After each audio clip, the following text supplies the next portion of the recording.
Hey everyone, it is time where we get into an episode which all comes about from the community's request.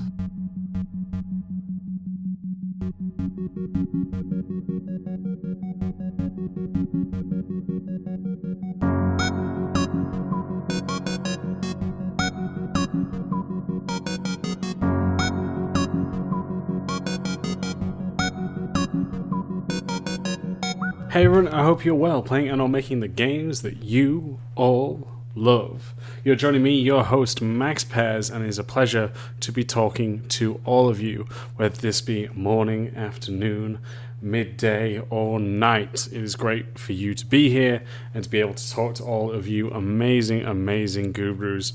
So thank you for giving me your time. I truly respect that.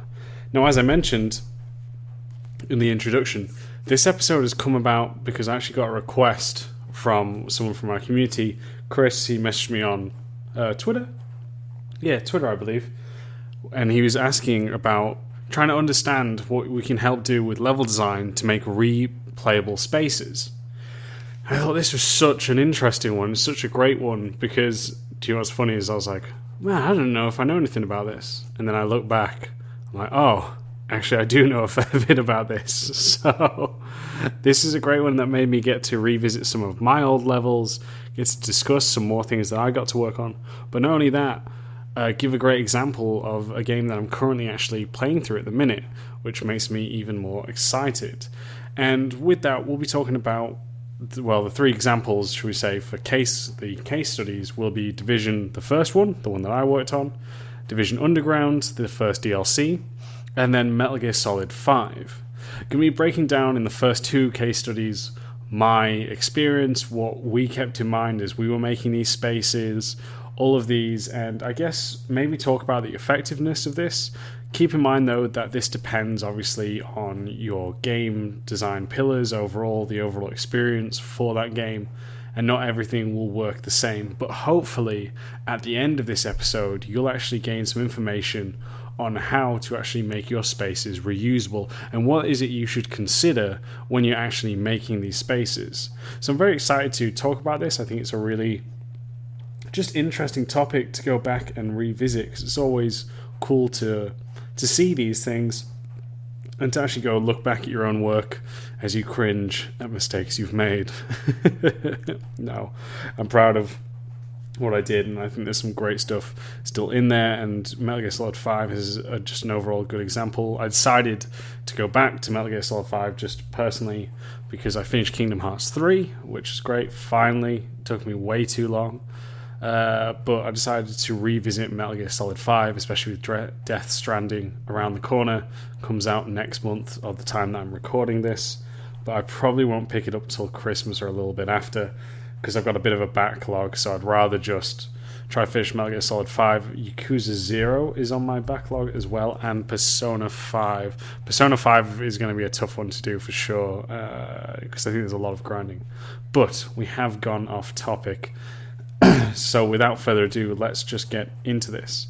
So what are we referring to with reusable spaces? As many of us know, games now are much bigger in terms of hours that you can sink into games. Not only this, but also a lot of the spaces are bigger, but also the content. There's a lot more content, especially with games now being referred to as, excuse me, let me just adjust the mic for a second. There we go. Being referred to as live games, meaning that they are going to be receiving updates and constantly getting patches on them for as long as the game is still viable. And with that in mind, that content changes, and one of the quickest ways and easiest ways, and when I say easy, I don't mean that as in like it's half-assed, but it's a really effective way to make sure your content is constantly expanding, is by actually reusing what you have already got within the game, whether that be mechanics, levels, or even assets. All of these can help quickly make something to keep the players engaged. As many of us know, attention spans these days seem to be getting shorter, scientifically. And also, I think with so many amazing games coming out, the fact that it's hard to keep attention. But I did hear from a study, I think this was back in 2015, yeah, I say 2015 or 2016, that the average gamer is actually only buying now 2 games per year. How true that is, or how much that's changed in the year of 2019, I don't know. But what's interesting about that is the fact that games aren't cheap, but probably not us, myself or most of you who are listening. You probably buy more because you want to learn, and we're obviously really the more passionate ones.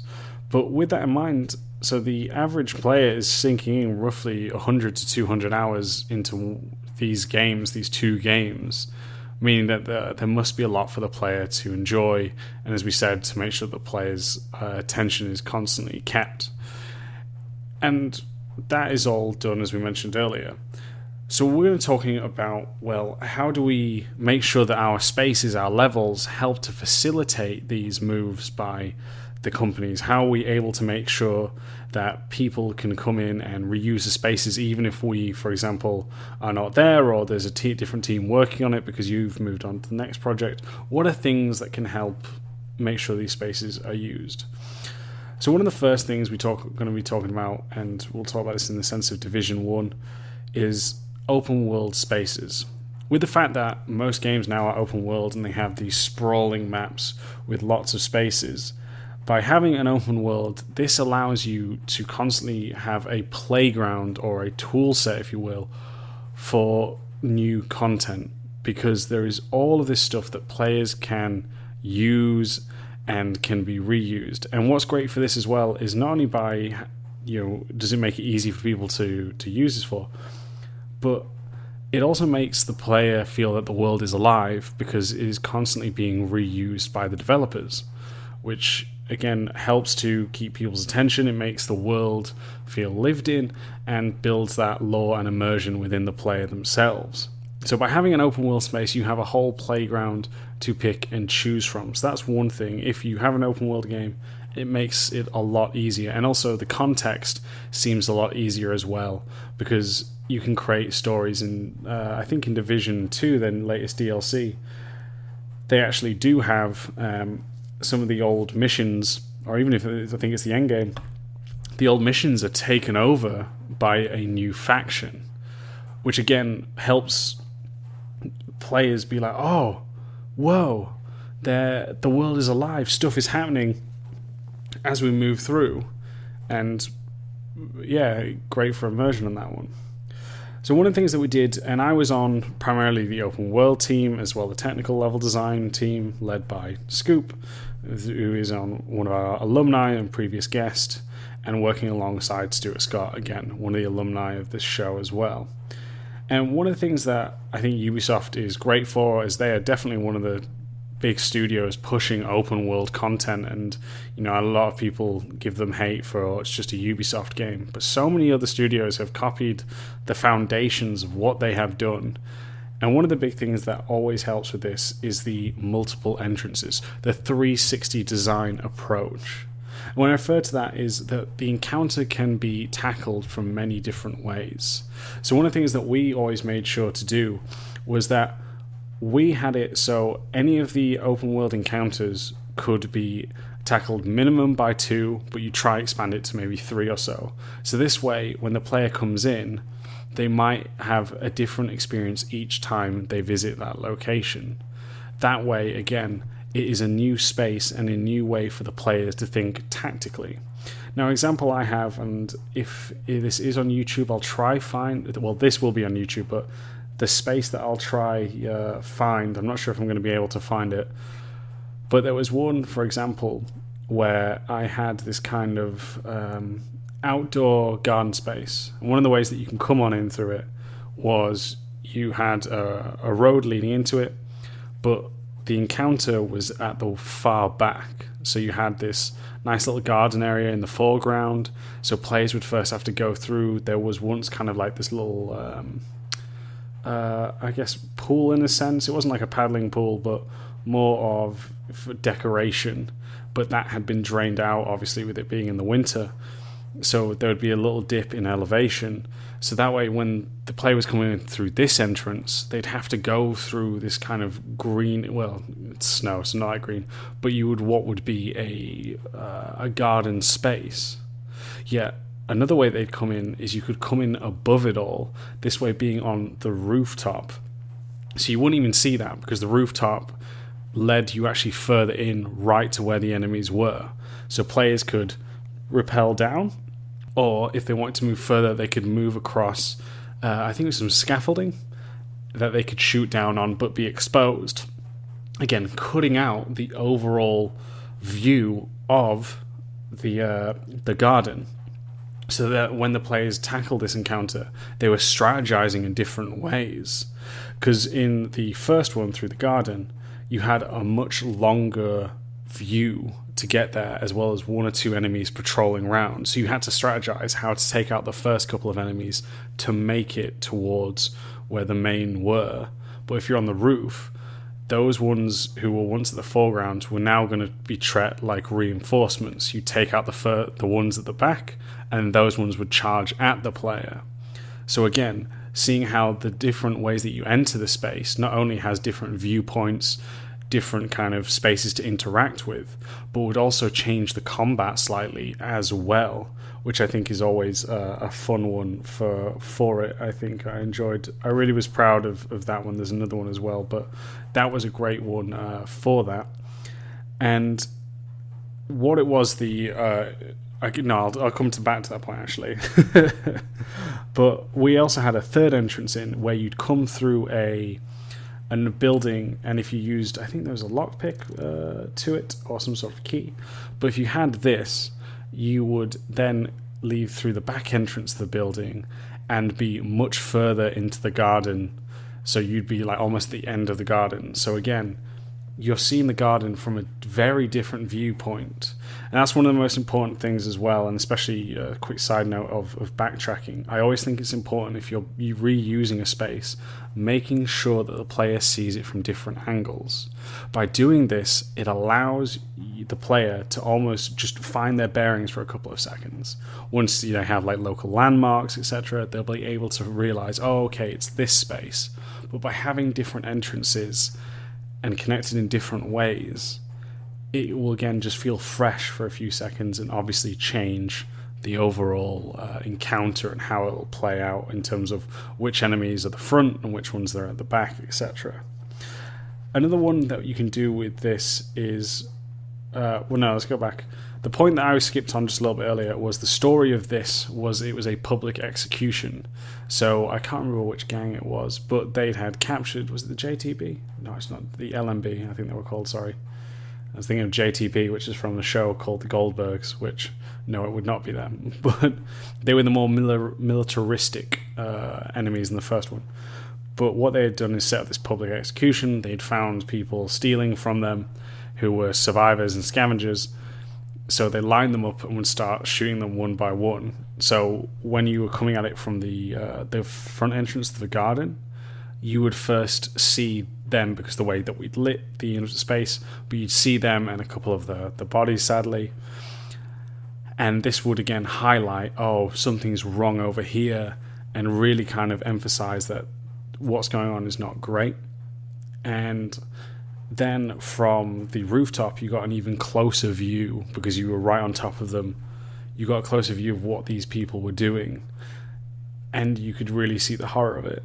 But if you came through the third entrance, you actually couldn't see, you could only hear, but you'd instantly know that you were in trouble because you had the some other guards there, so you knew you were in enemy territory. But this time, when you got there, when you got there through the third entrance, and by cleaning out the mission, you would then start to piece the story together. So again, having different stories and showing it from different points, again, makes the player feel as if they are, having a different way of experiencing in which they can talk to players and other players, which I think is always great there. Now, another way that you can constantly reuse spaces is making sure that you follow the metrics and the covers. One of the things that we did on Division was constantly making sure that every street area that was big enough for combat supported combat, because we as the designers never knew where combat could spill out. Players could try lead enemies a certain way. There was all these roaming enemies, and we never knew where the player would encounter. Well, we knew their patrol path, but as for when they would encounter the player, who knows, because it's a live game, you know what I mean? As in, they would, when and where would be determined just by luck, by the roll of it. So making sure that all of these spaces were combat ready would allow for reuse of this entire world. If you were to go through Division 1 now still, you could walk through there and nearly all the spaces that are meant to have combat are ready for combat. So make sure when you are building your open world that you do support these cover as much as possible, because that way it's also makes the combat feel organic. Because in those open roaming patrols in the world, what was great about them was sometimes that could just happen and players would be frantic, but because they were always combat ready, it would be a great way for them to spill out into the streets, and then the players could strategize and take the battle where they wanted to. So I think that's always really important. Love games? Love game design? We do too. So why not help us here at Level Design Lobby spread the word? With Patreon, from as little as $1 per month, you can do just that. And new for 2019, we have more reward tiers and even more awesome perks on offer, such as access to our community Discord, level design weekends, exclusive talks by professional designers, one-on-one sessions, and much more. Sound interesting? Then head on over to patreon.com/level design lobby for more information and to pledge your support today. As always, we'd like to say a massive thank you to all the game gurus who've backed us so far. It's thanks to your generous support that we can continue to grow, pursue new opportunities, and bring you new, awesome, and exciting content. So thank you. And now back to our regularly scheduled program. We mentioned a little bit earlier about stories, and I think that's an important one. It's making sure that there are layers of stories that can be told here. And environment artists and obviously the narrative designers are crucial for this point. And I think this is always a great one to communicate with your team and ask questions about. So the one example we gave earlier about the LMB taking out these scavengers was they were executing them, but also to the right was actually where the scavengers had stored all their food and stored even some of their family members as well. So at the end of the mission, you would unlock the door, and some of these people would just run out, mourn for the bodies, or just run away and just try to find a new hiding spot. And that's fine, that's cool. But what was great was what they were running out from was all the, like I mentioned, the spaces that they like a storing area where they'd stored all their food and supplies. So then when the players would leave, the next time we'd come here and there'd be some enemies using this space up, they would be interacting with or in this cupboard. So that way they'd still be using the space, but the story would be slightly different. And all of that is told through animation. There's maybe there's some dialogue lines, I honestly can't remember. But again, there's layers to that story. So now I've got people who are getting executed for stealing, people who've evacuated, and now people are coming to take their food and steal from them. By having all these layers, you can also reuse it and again build on the lore of the world as well. So talk to your team about these environmental stories and think about how you can layer different things on top. I think that's always one of the funnest ones to do, and I think when done right can have a big impact on the players enjoying your work. The next one is changing the enemy archetypes. Now, by archetypes, it's the different type of enemies, such as, like a shotgun, a grenade launcher, a sniper. By having all these different types of enemies, they can actually change up the flow of the space and also change how the player has to strategize in order to use said space. So that's always important. One of the things we did in the first one, there was no... it was mainly rifle and pistol users. But later, I think we added a sniper and shotguns. So the sniper would make you have to strategize how to get there, but then the shotguns would always be aggressive and try flank the player. So the player had to understand their space. But if they came in through the top entrance, then players would get a better shot to get rid of said sniper. So I think all of that there is super, super duper important. Like even though we're talking about mainly reusing space for combat, one of the other ones we did, and I think I actually worked with this one with Scoop, I don't know if he remembers it, but it was a really, really nice one, was, so basically what happened is we made a small little encounter where the sniper was at a high vantage point. Now, if you're a player, you could actually flank them, but if you go on the ground level, you could be taken out. And we had all of these like bodies of people who'd been killed by the sniper. And once you got rid of the sniper, we would have civilians come over to this area, and as if they were mourning for these people. So like they knew these bodies, these were once connected to them. So again, it's reusing a space, but not just for combat, but building on these stories. And when players revisit, it can have a bit more of an impact on that. So think about it again in stories, not just for combats there, but building great different ways to layer your work on top of it, which I always think is super duper cool. Now with that, we'll wrap up on Division 1 and move on to Division Underground. And for those of you who don't know about the Underground was the first DLC for the Division that came out, and it was how do I say this again? That's it. It's a procedurally generated, I don't want to use the word dungeons because I don't think they were classed as dungeons, but these procedurally generated missions in which the player would go through the underground, which is obviously a very big, I guess, landmark in a sense of New York City, and explore the underground throughout there. And this was really interesting, especially from replayable spaces, as most procedural generated works, what they tend to do is, like Splunky, even though this was 3D, you tend to make these tiles, which are the sections of maps, and then it will procedurally generate different maps using all these tiles.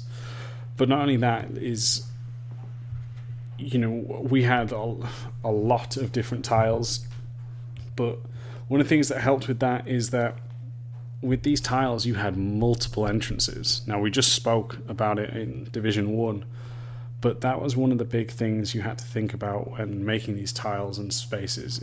Even more, I'd say so, when making a procedurally generated tile set, is that you had to make sure that all of these entrances felt different enough and had a different kind of setup so that players wouldn't recognize the room instantly. Now, if they play it over and over, obviously this will happen with any game, but you had to make sure that the run-up, the lead-up, had a different feeling and vibe to it. And that was, again, a really important thing with it.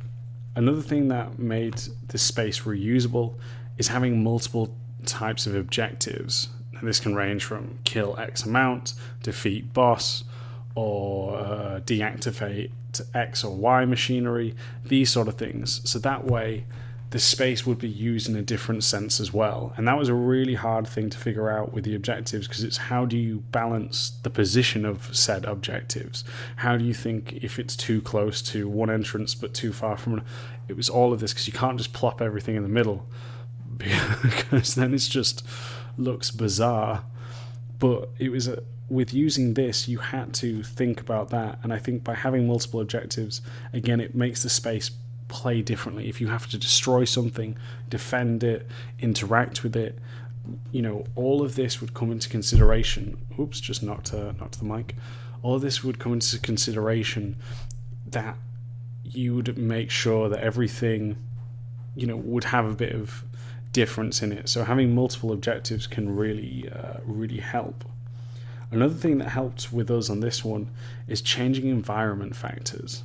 And by that, we had these different kind of gameplay mechanics that would change the environment, such as sometimes the space would be set on fire, so now the player has a gameplay impact with fire damage, or it would just change how the room looked and cut off certain spaces.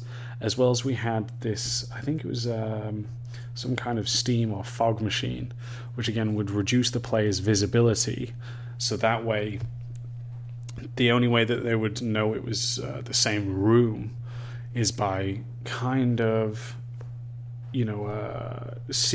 by understanding the space overall and by seeing this over and over. But we tried to make sure that didn't happen so much. But obviously, if you play anything, you'll understand the patterns. But by having environment factors change, maybe how you move through it, damage as well as your visibility, again, it was all changing the different sets of interaction in it. So that's a very good one. The next is changing up patrols and enemies' behavior. So patrols are super important. One of the things I think was great with that was you didn't really, if I remember this correctly, but you didn't really have as much splines. It was about having, interaction points. So that way, the AI, I'm saying a bit too much, so please do forgive me. But I'm trying to rack my brain and make sure I get everything correct. But by having these interaction points, enemies would go visit them and, select different ones, different times. Again, making that space feel that it was lived in and used in different ways by different people. And again, building on the activities, so when you hit a decision point, the enemies might be doing something different, might be moving stuff, checking on stuff, destroying stuff, talking. All of these that, again, show character of not only the enemies, but the environment and how it's used as well. So these sort of things, again, just small little things can change how it's perceived, because, again, it feels like it's telling a different story. And then finally is actually one of the things that you could actually change your perception with it would be the mix of the room previous to yours and also the following room. By changing those up, it can actually change the player's views of different things in it. And I think that's always just an interesting and fascinating one, because if you focus on those as the player, it almost makes it feel like a whole new level, and that was a big thing that I think helped to guide players as well as make it feel fresh with them. So changing that was always an important part with that one.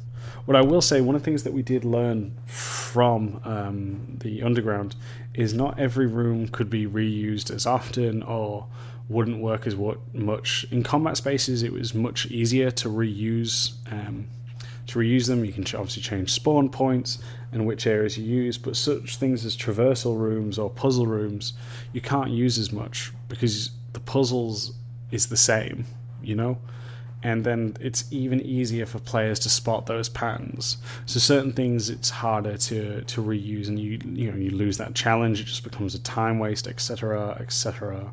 So all of those things are things that you should keep in mind, because not every space can be reused correctly.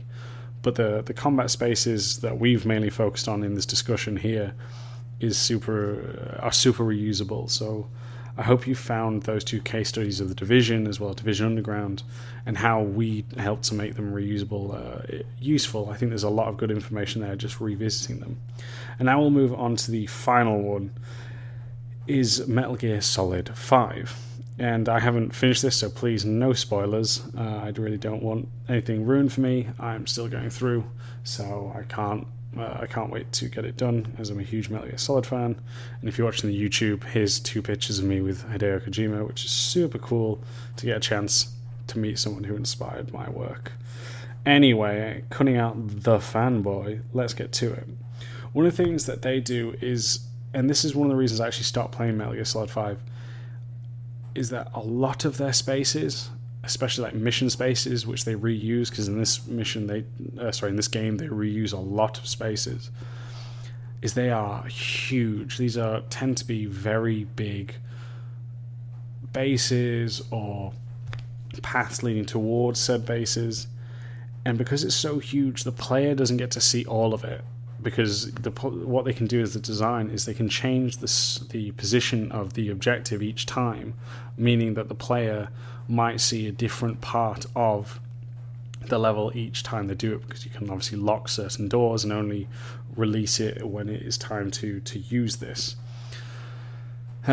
So that's one of the ways, is by having all these. They spent a lot of time making these big, amazing levels. So the fact that positions of objectives. Why was I stumbling? I literally said this earlier. Can be placed around and again be used in very different ways, which I think is really cool. The next thing that they did, which was really smart, is that the AI eventually adapts to how the player plays.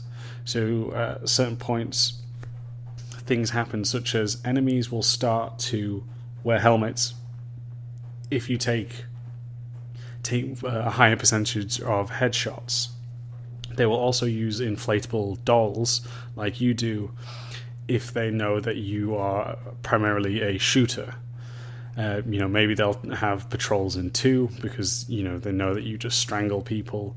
All of these things that eventually have to force you as the player to change up how you play as Snake, and maybe change your partner. All of this so that way you have to keep thinking and change your strategies, which will then in turn change how you move through that space. And that was one of the biggest things that I've ever seen in a game, probably, and I've not seen many games that have done it. If you do know, leave a comment below or reach out to me.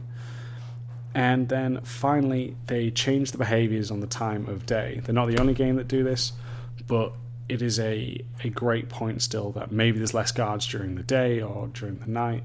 And again, changing and building on what we talked about earlier, which is the patrols. So then this way players can observe and then strategize in order to take out spaces. And if you're lucky as well, you can actually time it so when the guards it's the changing of the guards. So then there might be an empty space for a while. So then it's an easier break for you to get through. So yeah, that's where we're going to end this episode here, but I hope you did enjoy it, and that you've learned something from this, as I think this is a really fun topic. So again, Chris, thank you so much for recommending this, and I'm really happy we got to do it. And I really do hope you enjoyed this, because it was great to revisit, and also it tied in with what I'm playing now, convenient, which is even better for me. But yeah, if you do want to reach out to me, you can do so on Twitter, which is @MaxPairs. I do bite-sized level design tweets. If you do want to email in, then please do so, leveldesignlobby@gmail.com. I'll try and answer any questions that you all have. And if you do want to support the show, please head over to patreon.com/leveldesignlobby, where you can get some great rewards, as well as help make this show in and even better than what it is. Alright people, well, I will catch you all next time. Take it easy, keep it breezy, and see you later.